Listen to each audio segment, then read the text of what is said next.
All right. Well, welcome everyone.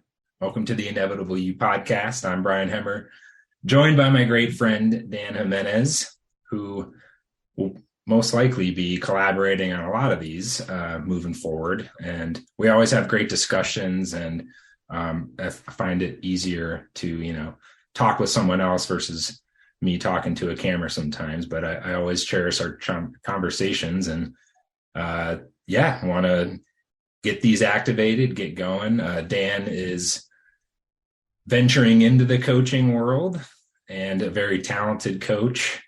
And so I appreciate his perspective.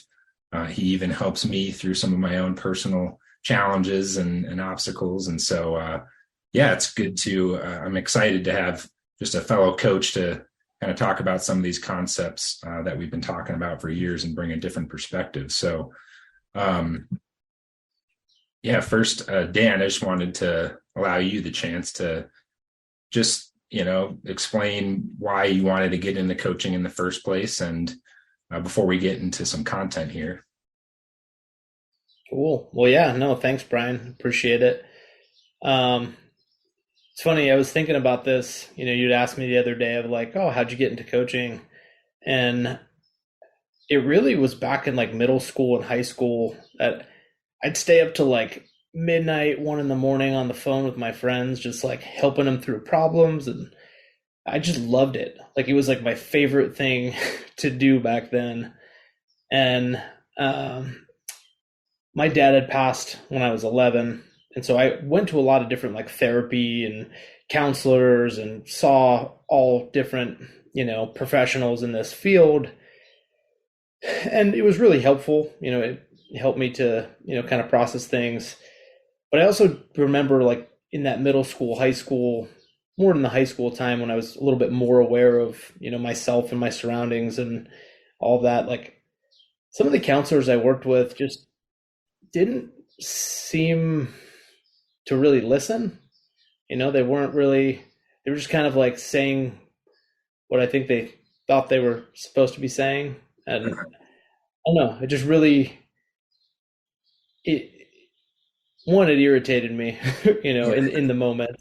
Mm-hmm. But also it just made me think, I'm like, man, I could do this. Like, this is something that I enjoy doing. I could see doing this later in life, but went to college, didn't think about studying it at all. I actually studied history and criminal justice, and then went into the Air Force for about 10 years, 6 active, 4 reserve. And when I was in the Air Force, I was an officer. So I was an officer in charge of, day one, you're in charge of like 45 people.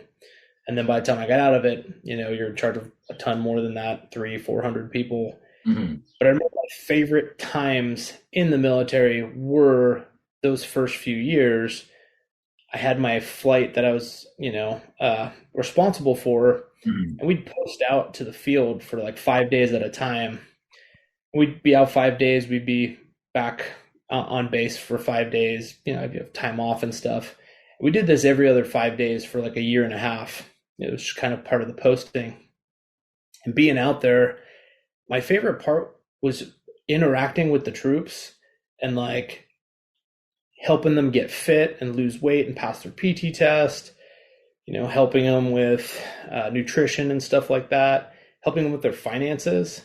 Because that's one of the crazy things about being in the military is like your your life is really heavily watched closely. Uh-huh.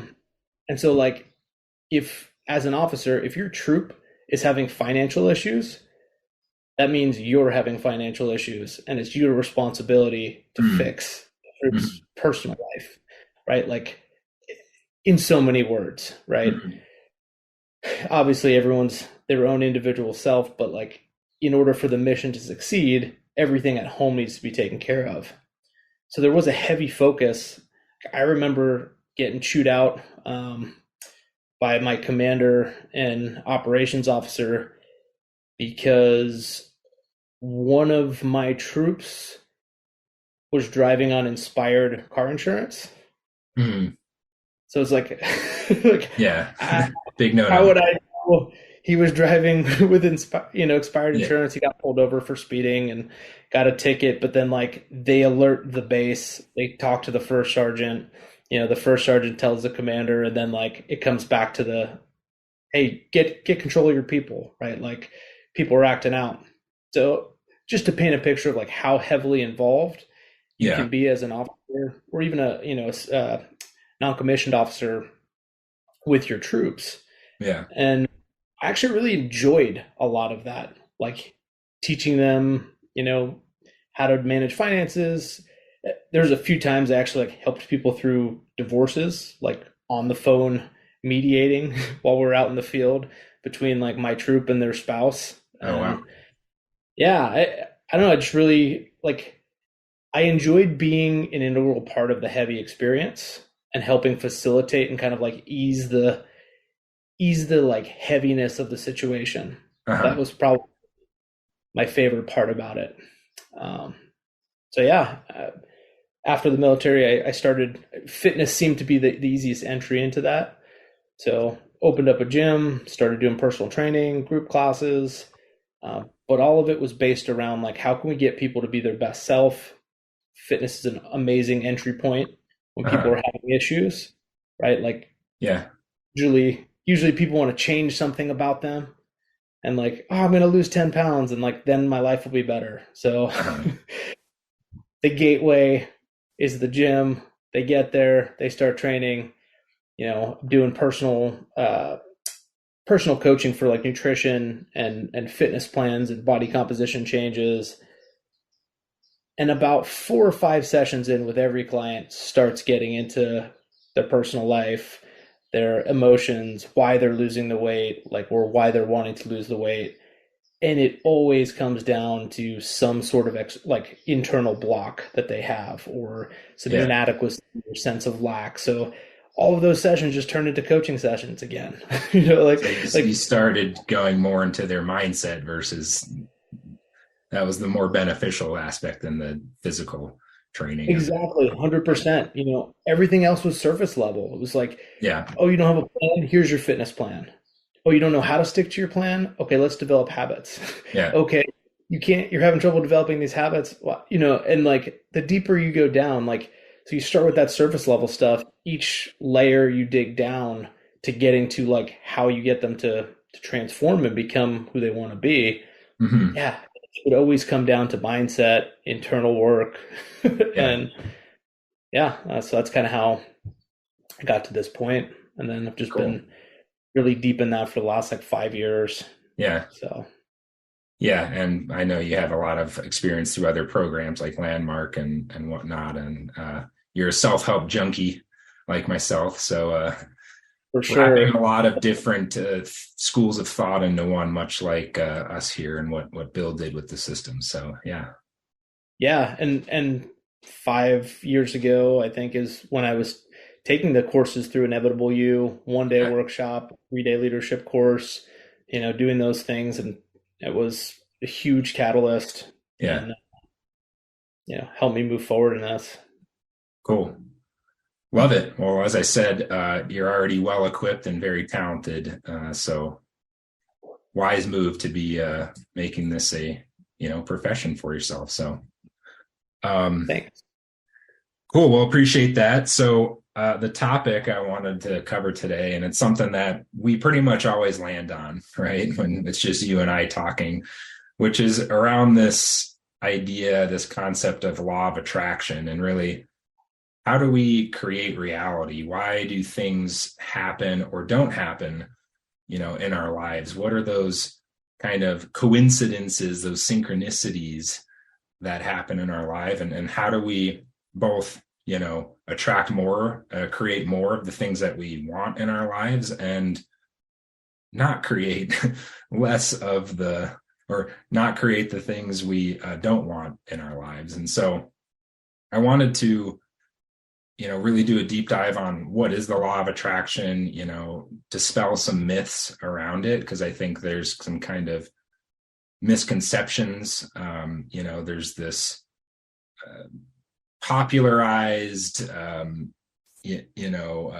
the word I'm looking for? popularized notion of what a law of attraction is through, you might see things on social media or through movies. And I think it would be helpful for people to have really practical tools, as well as a kind of a different interpretation of what it is, how it works, and how to apply it in their lives. So, yeah. So I think we start with just defining what is the law of attraction. The way that it was first taught to me, and I think how it's presented to a lot of folks, is what you think about and what you focus on is what you get, right? And you think of just law of attraction, how you attract things into your life. The Secret made it popular. Gosh, I don't even know. It's probably been 30 years since that movie came out, but kind of the most popular in, mainstream media movie about what is the law of attraction. It had a lot of different great speakers. And they presented it as a 3-step process, which is ask, believe, and receive. Now, there's a whole lot in there that we can unpack, and there's even some issues with just presenting it that way. But essentially, it's what you think about, what you focus on will manifest in your life. Is that an accurate description? Yeah. Anything you'd add to that, Dan? No, I mean, I think you're absolutely right about like these are concepts that are misunderstood. I think everyone jumps on the train. They start learning a little bit about it, and they're like, "Oh, manifestation. Oh yeah, I'm an expert manifester. This is what I do." Like, and we're actually all expert manifestors in terms of we all manifest 24/7.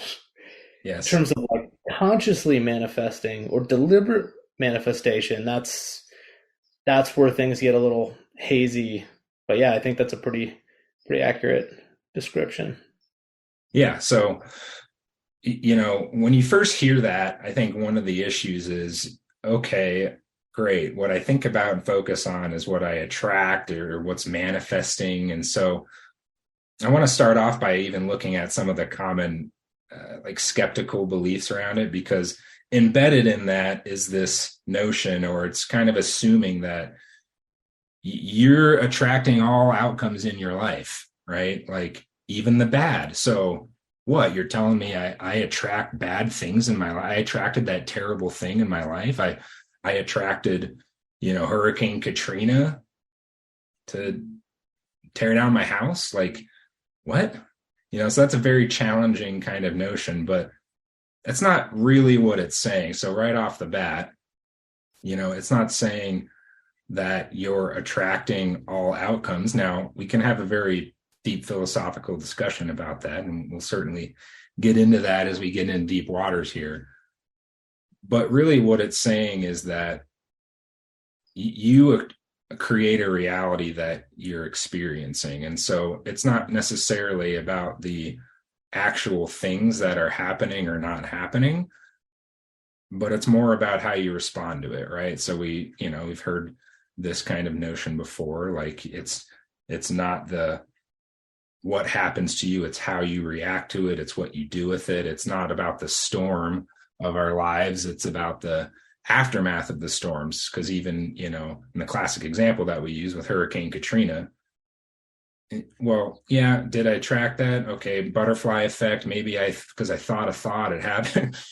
We don't know that. What we do know is the storm happened, and now what do I do? For some people, they were devastated, right? It was the worst thing that ever happened. Their lives were ruined. For some people, it was maybe a fresh start. They got an insurance check. They moved away from a bad situation, a bad place they didn't want to be in anymore. Like it's how they processed the event. It's the aftermath of the event that created the reality. And so what's really important to understand in this, I think right off the bat, is that we're always creating reality. We're always creating our experience. It's a co-creative process with the universe, and it's based on the meanings that we place on it, right? Oh, this thing's good. It's a pleasant feeling. This is good, right? Oh, this is bad. I'm placing a bad meaning on it. it's an unpleasant experience. It's an unpleasant reality. So anything you'd add to that? Yeah, I mean, so first off, I know we started talking about like, oh, people haven't misunderstood.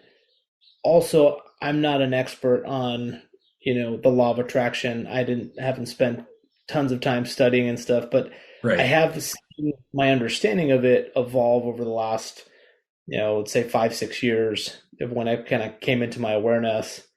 And yeah, our perception creating our reality, right? Our thoughts, our words, our feelings, creating the things that we get in our life. Absolutely. I am also open. I was very against the concept of everything is our like everything is my fault or Uh, everything is, created by me. But I'm a little bit more open to that now than I used to be. And I do think, perhaps on some levels, let's say the Hurricane Katrina uh, thing, it's not necessarily Brian Hemmer and his thoughts that created that experience, right. but it's more of like a collective consciousness Mm, of, the people in the world in general. Like you think of big things that happen, it, all of us are having a fear around something, a fear of devastation, a fear of loss, a fear of having to start over again. And it's like when enough people have that, there I believe that the universe does respond in a way to give them what they're looking for mm, in some form, mm, right? I can't say like, oh, here's how you manifest a hurricane, here's how you manifest not being a part of this, right. but like you really do look at the people who go through it. A lot of them were feeling sense of lack, feeling sense of devastation, feeling sense of hopelessness, feeling sense of like fear of the unknown or fear of change. And so I do think, on some collective level, and I think this is going in the deep waters, Yeah. we could discuss it later. I do feel like there is some merit to that. However, to your point, yeah, our personal reality and our perception of what it is does create our experience, right? Like it rains today. I could be like, oh man, thank God my grass is so dry and so Yes. so thankful to have this rain. And Right. you could be, ah, damn it, I was gonna go for a run today and it's raining and now I'm pissed off and I always get grumpy when it rains and my roof leaks and it's like the same thing happened, right? It rained for both of us, but my experience of it was just, different because of where my thoughts and my focus was. So Yeah. I kind of have it outcome to it. Absolutely. Love that. I think that's a really practical example. And again, that's the first point here that I want to emphasize is like, it's not about the actual how are we manifesting or attracting things in our life. But if you're talking about how do I attract or manifest a kind of reality, and that's I'm happy, I'm sad, I'm angry, I'm content, we're creating that internally. And it's the data point is the data point. Like the data points of life, the events of life are, and how we respond is the most important piece of how we're creating and co-creating that reality for ourselves. So, we can speculate and, have this philosophical examination all day long on, well, did we actually, we don't know. Maybe we'll never know. Maybe we know when we cross to the other side, but um, since we don't, the really practical application of this is you are creating reality right now, right this instant, all the time, and it's how you choose to perceive reality, perceive data points, the meanings you put on it. So, Right. And, to further that, if you look at reality from three perspectives, there's like objective reality, which is to be seen what that actually means. And I know conversation for another time. yeah, There's like subjective reality, but there's third party subjective reality. There's first party there's even second party subjective reality and then first party subjective reality. And really, of all of those, if third party, I look at third party subjective as kind of the closest to objective reality. Mm. Like Yeah.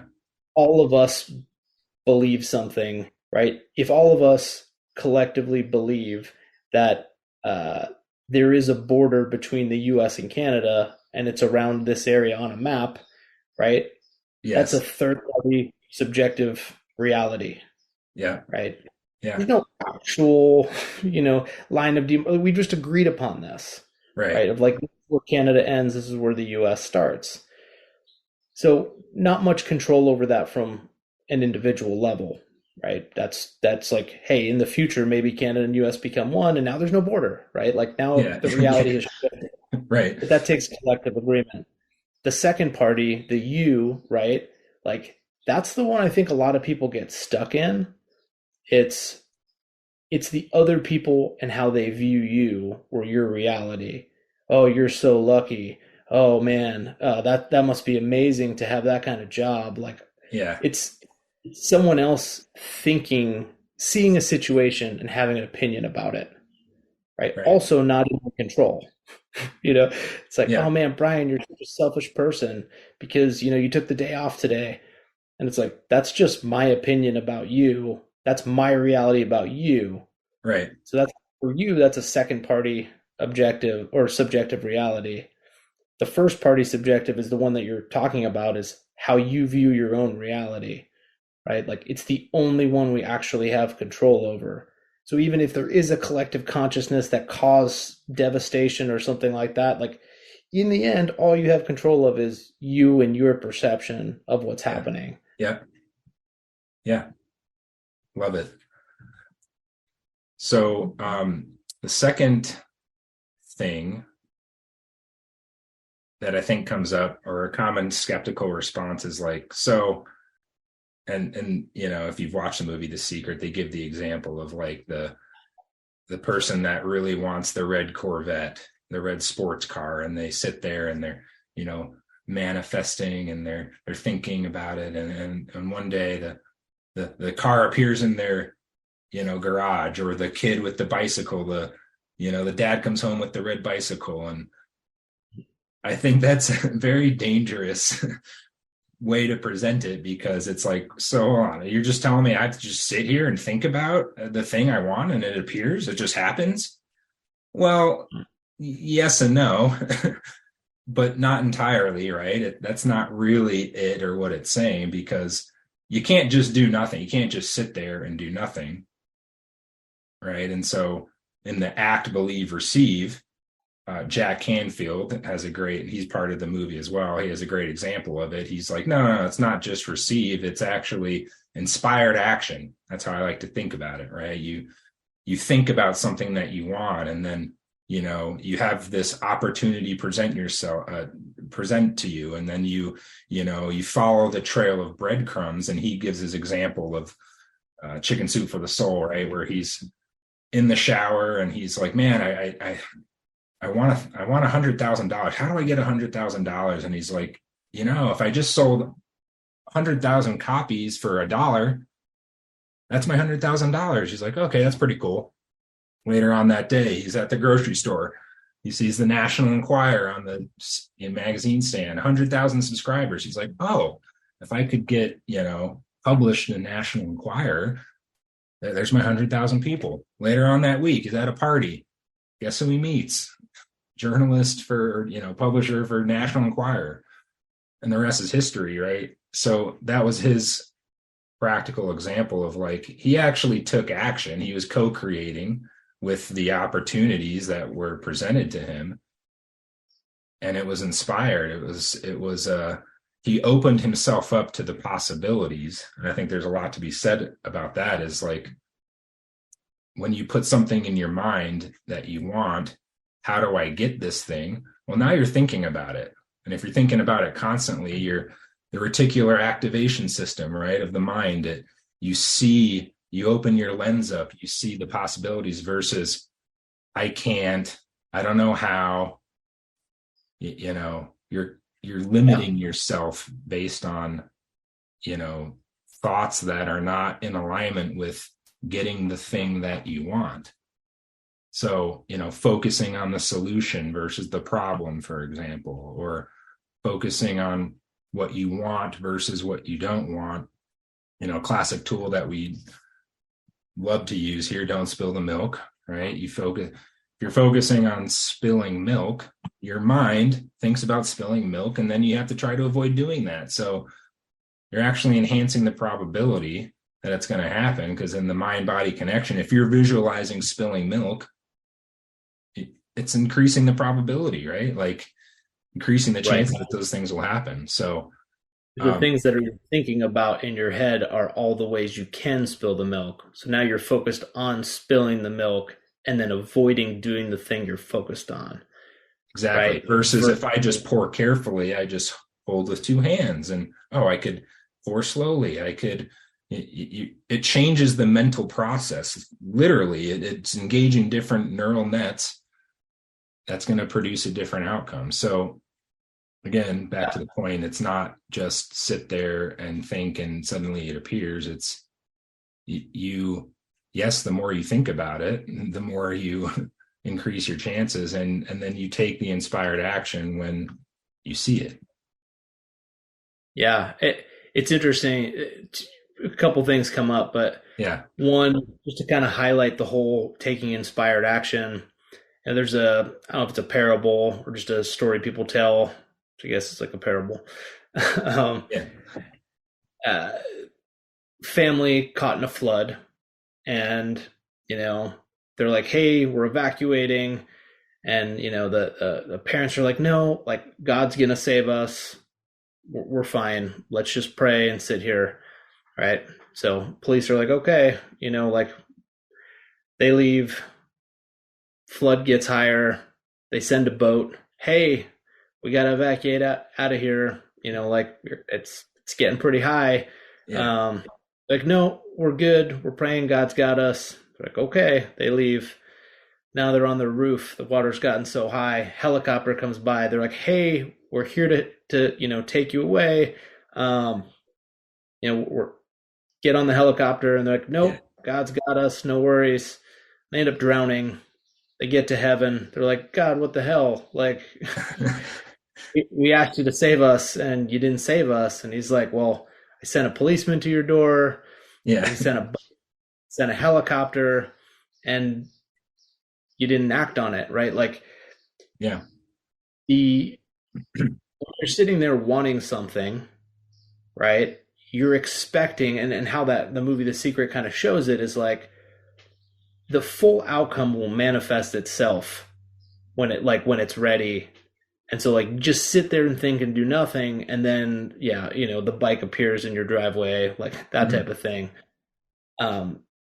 When in reality, or at least from my understanding of it, is yes, you're sitting there, you're thinking about it, you're putting in your mind, and then what ends up happening is these little whispers from the universe start giving you little hints to take action on. Like, oh, hey, there's a sale at the mall today. Okay, you go down to the mall. All right. Oh man, the bike's on sale. That's amazing. It's gonna be on sale for the next 2 months. Oh, cool. Right? Like, then you go home and you find like, oh, they're hiring at this place. I can make $200 or $300 in 2 weekends. Oh, okay, like cool, I'll take this job. And then you take the job and you do it, and then you get the bike, right? Yeah. And it's one of those, it wasn't that you sat there and you came up with this plan and you're like, how am I going to get this bike? And you do it through like the hard way of like efforting through it. Well, I need to make the money. I need to make this plan. Like the inspiration was like, oh, go to the mall. Then you saw the bike you wanted. Oh, it's on sale. Like, you put it, like your brain puts that stuff in the reticular activating system, like that list of, hey, this is important. You say red bike, you think red bike. Now that's important to you. It's set there. So anything in your sphere of awareness or in the sphere of information around you enters your sphere of awareness. You recognize it as important. And then it presents, do I take action? Do I not take action on this? Yeah. That's kind of how I understand it. Yeah, love More it. than Yeah, and just just and real quick, kind of breeze past.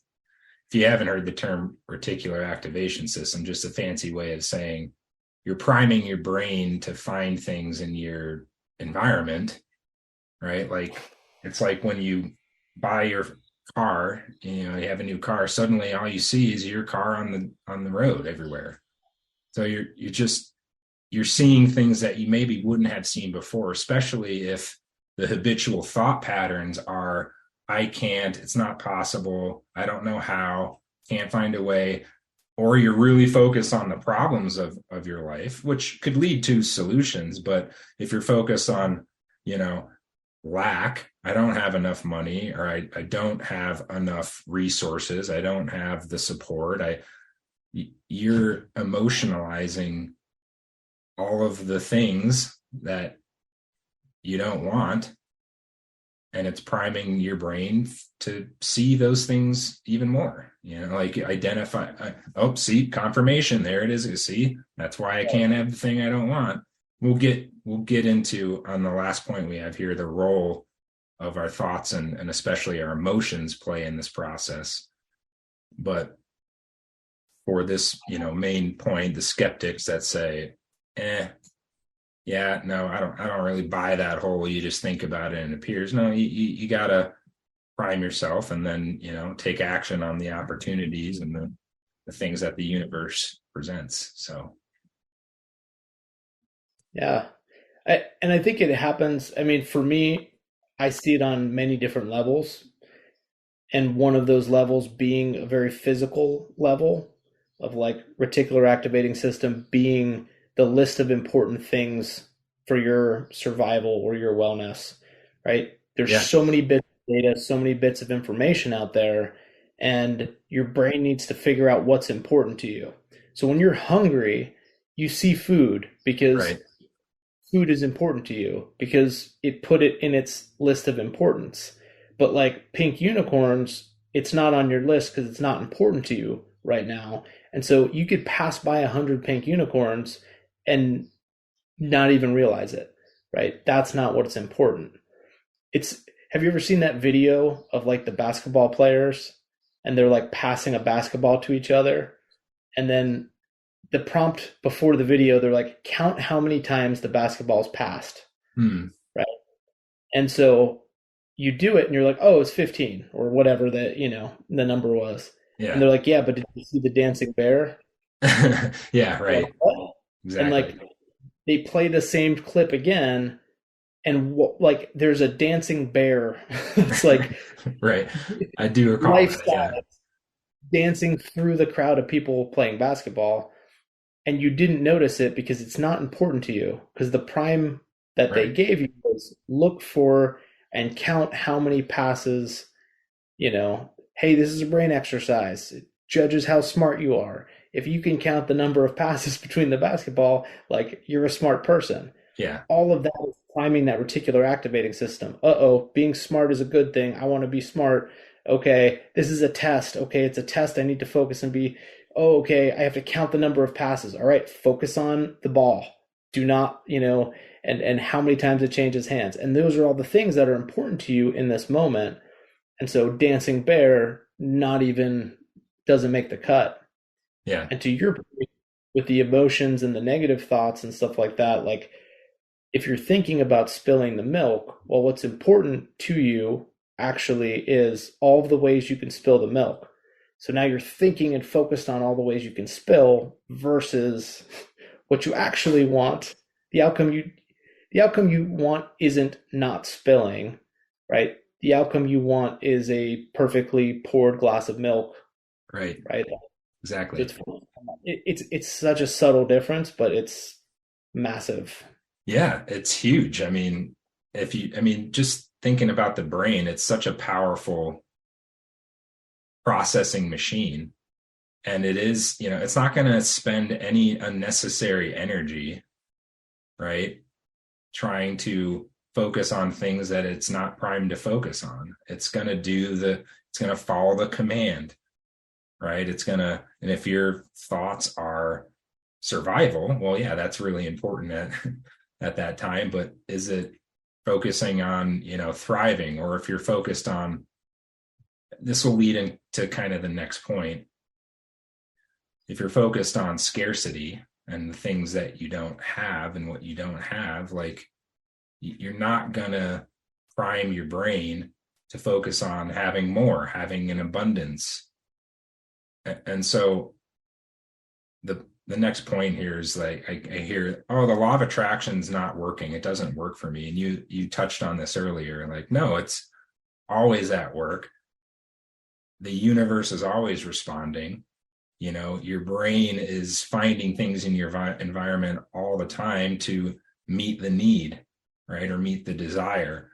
And so, if you don't have the thing that you want, you could say, well, I've been requesting more money. I've been requesting this thing, but why don't I have it? It's not working. Well, most likely it's because the predominant thought process and the emotions are not in alignment with the thing. And you're focused more on what you don't have or not having it, which could produce a feeling of lack, right? It's not a great feeling, right? It's not conducive to, the feeling of abundance, right? And so, like, it's working. It's just saying the results of your life are just saying that the current thought pattern and emotional alignment is not there, or it's at least outweighed by the flip side, which is not Right. happening. Does that make Yeah, sense? dude, totally. So like the concept of everything is two things, everything, the duality, right? Uh-huh. There's the having it and the not having it. There's the abundance, there's the lack, right? Like I want money. When I think I want money, I'm thinking I want money, but most likely if I'm in a scarcity mentality, it's more of a I don't have money, and Mm-hmm. so therefore I need it, right? Right. Like I need the money. Oh, so like, and I use money because that's a pretty common one that Yeah. people think about, and it's a very common. Uh, Man, I was manifesting $10 million, manifesting nothing. I'm Yeah. still broke. Don't Yeah. have it. But it's the like, no, you're sitting there. If you're doing it and it comes into your experience, then yes, you were focused on the abundance of $10 million, which means you were connected to what it's like to have $10 million, which means you're not scared of not having it because you have it, right? Like you're in that positive space of having it. If you feel love, right, and you genuinely feel love, Mm-hmm. then typically you look around you and there's a lot of love around you, and more of it comes to you. If you're focused on I want a boyfriend or I want a girlfriend, right, like To have the love. what you yeah, because Yeah. that means I'll get love if I have that thing, which means I don't have that thing, right? So now you're focused on how you don't have it and how it's absent in your life. And so Right. you're putting out this is absent in my life, this is absent in my life, this is absent in my life, and you're focused on how it's absent in your life. You see how it's absent in your life. You get reminded about how absent it is in your life, and you get more absence of that in your life because that's what you're asking for. Because it's what you're focused on is the absence Yeah. of it, not the having of it. Yeah. It's more of an unconscious ask, or unask Mhm. rather. It's an unconscious non-asking for the love, because, and this goes right into the next point around the role of emotions around this, because it's a paradox, right? Like, wait, so by asking for the thing, I'm saying I don't have the thing, and now I'm not asking for it, right? Like, it's kind of confusing. But when you really Right. look at the emotional congruency, or the emotional, um what's the word I'm looking for, connection to the thing, and you think about, okay, if I'm requesting, let's say, money, like, and that feeling of being in that place, because money, okay, what does that mean? I have abundance, I have more freedom, I have more opportunity, I have, I can enjoy more things. That feels great versus by focusing on it and thinking, oh, I'm not there yet, I don't have it. It's that feeling of lack that the universe is responding to. And so if you think of that, if you buy the notion that everything is energy, everything is connected. I mean, this is quantum physics, right? The latest in science is proving these concepts that everything is all connected. And if that's true, and we ourselves are balls of energy, and we have a vibration, our literally our thoughts and our emotions produce a frequency, and you're interacting with the universe, you're interacting all the time. It's never not happening.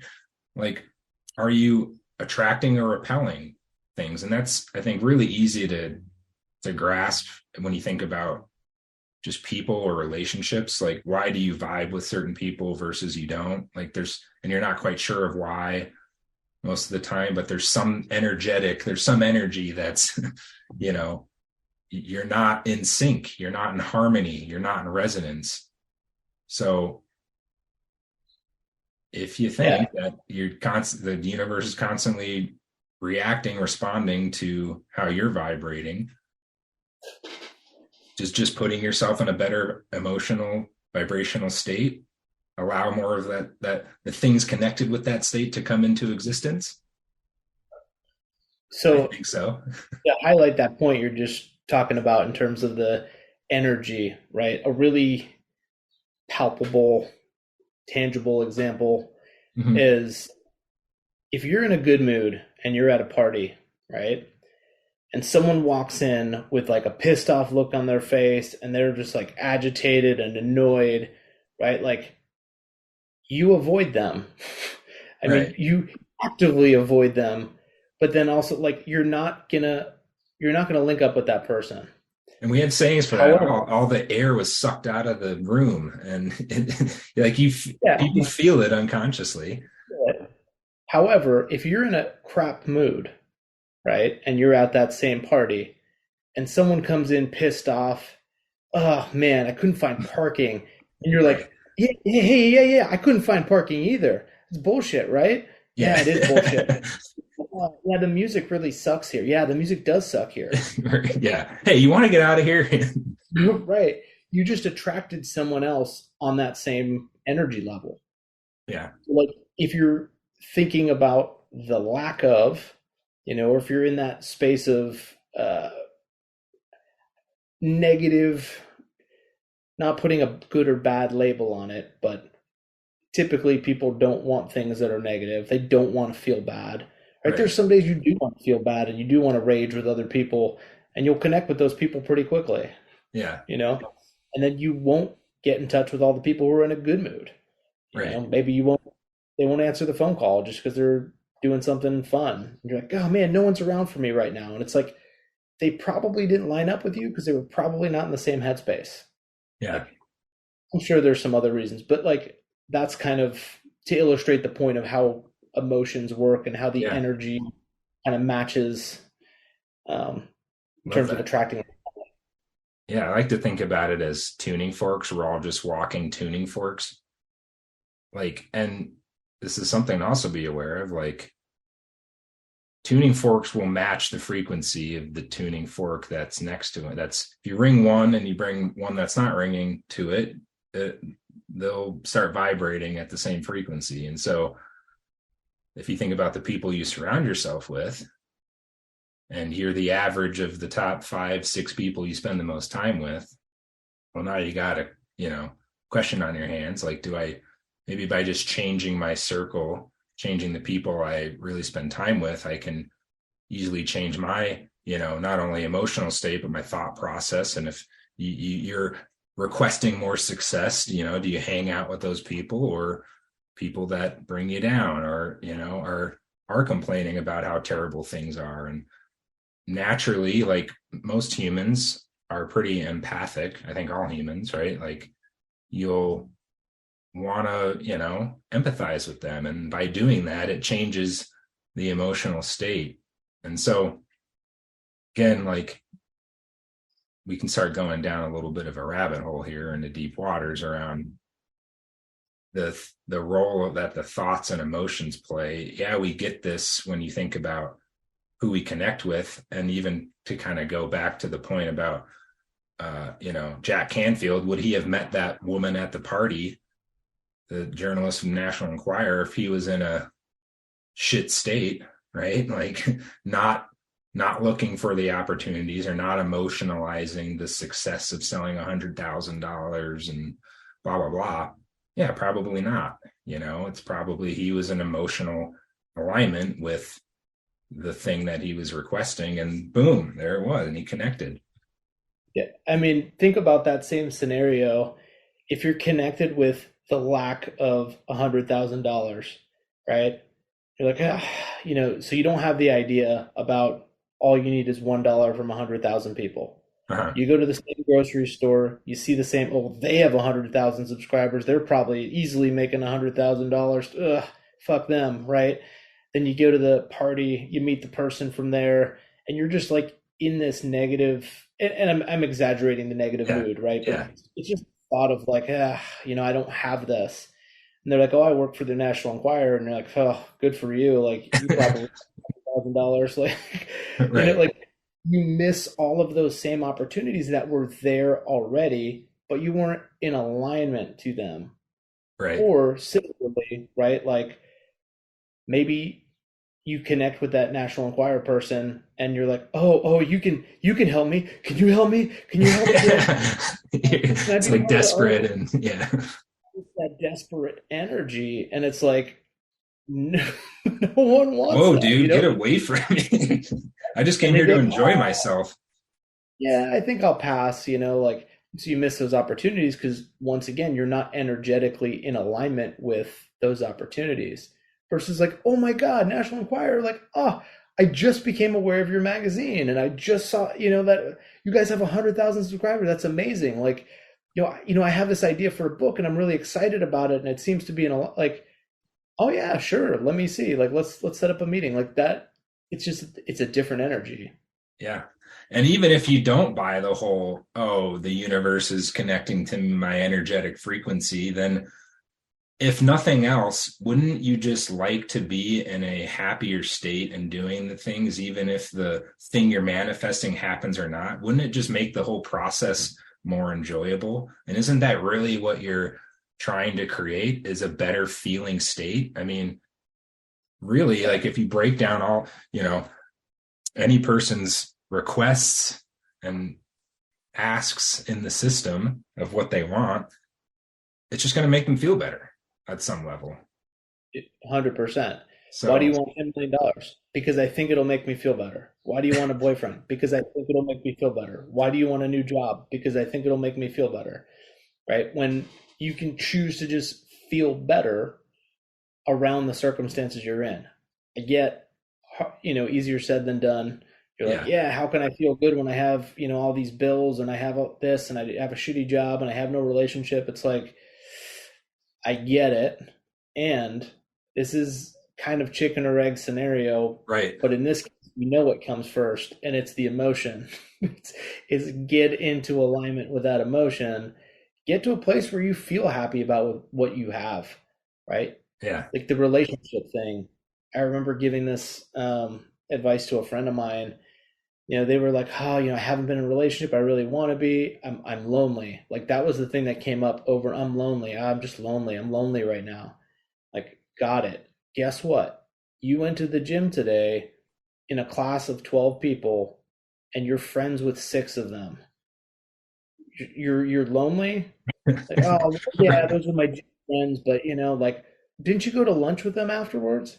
Yeah, yeah, yeah. We went to lunch and we grabbed some coffee and it's like, okay, so you're lonely. Well, I don't have a romantic relationship and that's what I really want. And they all have spouses and they go to their place and like, got it. But like, tell me today about your loneliness right? When you were Yeah. with all of these people, right? Like start focusing on, wow, this is amazing. I have such a great community of people that I get to see every day if I want to. Right. And they took the time to go out with me afterwards to go grab lunch. Like this is, wow, this is such an amazing thing. Yeah. So it's not about like, well, I still don't have the boyfriend. Because if you're focused on I still don't have the boyfriend, We're back to you're gonna lack. And you're gonna yeah. be in that box. If you focus on, yeah, but look at the things I do have. This is not the spiritual bypassing of like, like, oh well, life's good anyway, Right. Right. yeah, sure, this big tragedy happened, but it was for a good reason, and I'm fine. It's like, no, no, no. Like, you got to be fine. You got to actually get fine. You can't fake this thing. It's just, instead of looking this way, it's taking your head and turning it to the direction where you already do have this stuff in your life. Right. Like, where are all those places you do have abundance? Or do you have the friendship? Or do you have the money? You have a roof over your head? Well, shit, up until now, you've had enough money to pay the bills to have this roof over your head. Yeah. There's people who have Yeah. it. Are you hungry right now? No, because you just ate, at this, like, you have enough money to fill your belly with food. Like, it's not like don't want more, but when you can be thankful for what you have, now you're connecting to that energy of abundance. I do have enough. I do have the things I want. And yes, I desire more, but I know how taken care of I already am. Yes. And that's kind of how I see anyway. Yeah. Abraham and Love how it. It's a more great examples. Yeah, man, I just can't say enough about that component of this whole law of attraction thing, that the more you focus on one, the habitual thought patterns, because the thoughts lead to emotions, right? If you're not thinking good thoughts, it's probably not going to lead to good emotions. So it's a cycle, right? So getting conscious of the habitual thoughts that are happening, and then being able to change your emotional state. And that's maybe a talk for another time on how can we do that, what tools do we have to do that. But really it just boils down to, one great tool, I mean, we talk about it a lot too, is reframing, right? Like, okay, I'm going to reframe this feeling of loneliness by looking at, oh, I'm not actually, I have friends, I have family, or a bad thing that happened. Well, what did I get out of it? What did I learn from it? What growth occurred from it, right? You can reframe anything, but typically that'll lead to, different thoughts around it, leading to different emotions, leading to different inspired actions. And it's this spiraling upwards or downwards, right? And you build momentum around it, and you see the magic that happens, and we were talking before we started here around synchronicities. You start to notice things that happen, and you're like, oh, that was strange.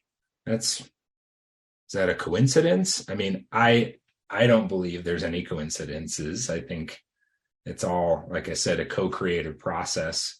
It's all happening, for a reason. Everything is responding to your emotional vibrational state, and weird, crazy things start happening. Things that you didn't even know were possible, or didn't even have in your mind of how it should happen, which we could go down that rabbit hole too, like being fixated on, oh, it's got to happen this way, versus being open, being really receiving the path from the universe to say, oh, it's a synchronistic meeting this National Enquirer person after I just saw it on a newsstand and had that thought the other day. Like, yeah, that's it. That's how it starts to happen, is these strings of synchronicities, and you just hold that momentum. You keep spiraling upwards, or what Abraham Hicks calls it, the high flying disc. Mhm. It's funny you say synchronicities and spiraling and high flying discs. I remember this is probably 2 years ago. I was still in Colorado at the time, and we'd found out we were moving to Hawaii, and I had to figure out, okay, I'm going to be working remotely, but I still have free time. I still have like other things I would like to do. And now that I'm not coaching, physically inside of a fitness facility, you know, 10 hours a day, what can I do with my time? And a friend had texted me like after I was just like daydreaming about it because there was no like I have to go do something, I have to be, it was just like, oh, that's cool. This is a new opportunity. My friend texted me and he was out in Hawaii and he was like, hey, I just finished up my pilot's license. I was like, oh, that's awesome. And I was like, oh yeah, I still have the GI Bill from the military. I wonder if I could get the GI Bill to pay for helicopter pilot training. I've always wanted to be a helicopter pilot. Right? Yeah. There's the spinning disc. And I started, just like daydreaming about that and like Googling some different flight schools out in Hawaii. I'm like, oh, do they accept GI Bill? Does this one, I'm like, oh, okay, this one kind of partially accepts it, and I was like, oh, it's really cool. I get a call maybe an hour later, a new personal training client. They're, hey, I'd love to, I was recommended to you, like, hey, can we, start tomorrow? I'm like, that's great. Comes in the next day and I'm chatting with her and, we go through the whole thing. And as she's leaving, you know, she's like, oh, you're going to be moving. Like, what are you looking at doing? I was like, oh, I'm thinking about pursuing my helicopter pilot's license. She's like, oh, my husband is the chief helicopter pilot for this rescue flight group, which is like, there's not many people who fly rescue helicopters for Yeah. like, different companies. And he's the chief pilot of this whole organization that operates in like 30 states. I was like, huh. She's like, yeah, if you want to, if you want to chat with them, like I'll tell them, you guys can set up like a coffee meeting or something. Yeah. It's like, it was just one of these crazy synchronicity Yeah. series of events. Yeah. And I personally, if I'm looking at this whole law of attraction conversation and how that came out was I was in a really good feeling place. There was no stress around what I wanted to do. It was more of this daydream fun type thing. Yeah. And from that, it was like phone call from a friend, right? Hey, I just finished my license. Yeah. Oh, interesting. And then like inspired thought of like, oh, I wonder if they accept GI Bill. And it's like action. Got my phone out, Googled, flight Yeah. schools. And it was just one of these things where like the synchronicities happened in a very short period because there's really no resistance. There was no anti thought of that not happening. Right. It was just this Yeah. fun, playful thing. So Yeah. Love it. That's a great story.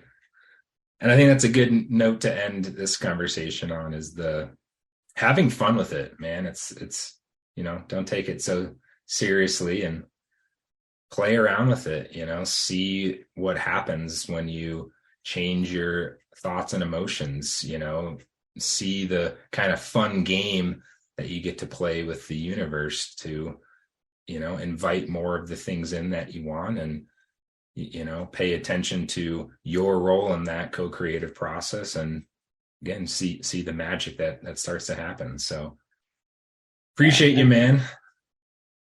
for sure. I was going to say, Yeah. when it's a fun game, what kind of emotion do you have in your head? Right? Yeah. I mean, I have giddy, excitement, Yeah. You're fun. feeling good, Yeah. man. Yeah. Yeah, feeling good. Yeah. And if you're connecting with that feeling good, then the rest of the dominoes fall into place. Yeah. Absolutely. Well, yeah, again, appreciate you, man. I love the love layering in the real examples and the stories around this. I think it really helps people get a grasp on the concepts and tools here. So thank you. Anything Yeah, else thanks. you'd add or want to cover on this topic? No, I appreciate you having the conversation.